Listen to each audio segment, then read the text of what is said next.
കാർഷിക സർവകലാശാല ഫീസ് വർധനവിൽ പ്രതിഷേധം കടുത്തതോടെ ഫീസ് കുറയ്ക്കാൻ ധാരണ. ഉചിതമായ രീതിയിൽ ഫീസ് കുറയ്ക്കാൻ യോഗത്തിൽ കൃഷി മന്ത്രിയുടെ നിർദ്ദേശം. സർവകലാശാലയിൽ സാമ്പത്തിക പ്രതിസന്ധി എന്ന യോഗത്തിൽ VC വ്യക്തമാക്കി. ഫീസ് വർദ്ധിപ്പിച്ച കണക്ക് രേഖാമൂലം തയ്യാറാക്കി നൽകാൻ മന്ത്രി ആവശ്യപ്പെട്ടു.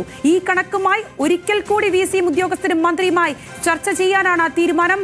ഹാൻസ് ജോൺ വിശദാംശങ്ങൾ പങ്കുവയ്ക്കും. ഹാൻസ്, ഇന്നലെ തന്നെ മന്ത്രി കാര്യങ്ങൾ വിദ്യാർത്ഥികൾക്ക് അനുകൂലമായ തീരുമാനം ഉണ്ടാകുമെന്നുള്ള കാര്യങ്ങൾ വ്യക്തമാക്കിയിരിക്കുന്നു. അത് തന്നെ അദ്ദേഹം യോഗത്തിൽ ആവർത്തിച്ചിരിക്കുന്നു. ഏത് രീതിയിലായിരിക്കും ഇനി അങ്ങോട്ട് തീരുമാനമുണ്ടാവുക?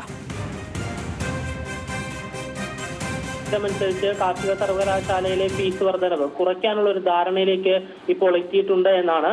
ഉചിതമായ രീതിയിൽ ഫീസ് കുറയ്ക്കാനാണ് യോഗത്തിൽ മന്ത്രി നിർദ്ദേശം നൽകിയത്. ഈ ഫീസ് വർധനയുമായി ബന്ധപ്പെട്ട് SFIയുടെ ഭാഗത്തു നിന്നടക്കം വലിയ രീതിയിലുള്ള പ്രതിഷേധമുണ്ടായി. പിന്നാലെ ഇന്ന് തിരുവനന്തപുരത്ത് വെച്ച് വൈസ് ചാൻസലർ ആയിട്ടുള്ള B. അശോക്, സർവകലാശാലയുടെ രജിസ്ട്രാർ, മറ്റു ഉദ്യോഗസ്ഥരുമായി നിയമസഭയ്ക്ക് ശേഷം ഒരു യോഗം ചേരാനായിരുന്നു മന്ത്രി തീരുമാനിച്ചിരുന്നത്. ഈ യോഗത്തിലാണ് ഇപ്പോൾ നിർണായക തീരുമാനമുണ്ടായിരിക്കുന്നത്. പക്ഷേ യോഗത്തിനിടയിൽ VC പറഞ്ഞത് സർവകലാശാലയ്ക്ക് വലിയ രീതിയിലുള്ള സാമ്പത്തിക പ്രതിസന്ധി ഉണ്ട്. 200 കോടിയിലധികം രൂപയാണെങ്കിൽ തരത്തിൽ സാമ്പത്തിക പ്രതിസന്ധിയായിട്ടുള്ളത്.